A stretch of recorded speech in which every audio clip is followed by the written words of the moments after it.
It is like Myles complained about the officiating, and instead of the officials being like, okay, we need to keep a close eye on this, they just got together and said, fuck that guy. Oh, and by the way, the boss is in the building. Yes. If you're Roger we Goodell, hell, don't worry. There's no way if you're Roger Goodell, you watched that and thought, this is good.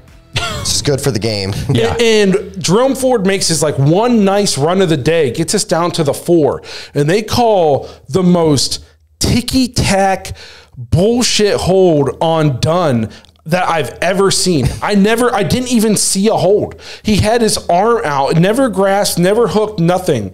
And they call a hold. And I am watching Myles get tackled, horse collar blocked. They had not one holding penalty. Nope, not one. We have a team with Myles Garrett, Dalvin Tomlinson, and Zadarius Smith, and they didn't hold one time? I think Get the fuck out of here.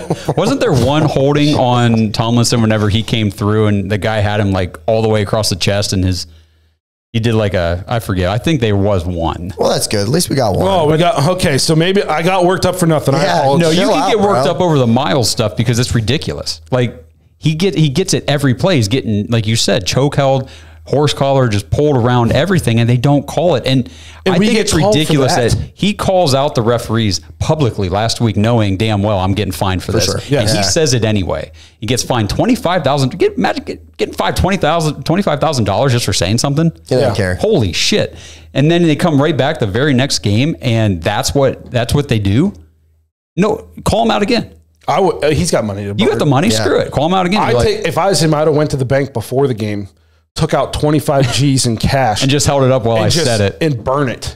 I would have taken out 50 and just started talking again. Yeah, it's ridiculous. It's a problem. It's terrible. It's so bad. It's so bad. Like, and it wouldn't be as bad again if we wouldn't turn around and get called for the most ticky-tack shit ever. Some of the holds that we get called for, I watch the replay and I'm like, I don't even know what they're talking about in terms of like what was the hold. And we have Myles Garrett on our team and he can't draw a holding penalty. It's wild to me. Thanks for listening to another episode of the Dawgs Podcast. Make sure you subscribe on YouTube and follow us on Twitter at the Dawgs Podcast. Get your thoughts on the show at thedawgspodcast.com.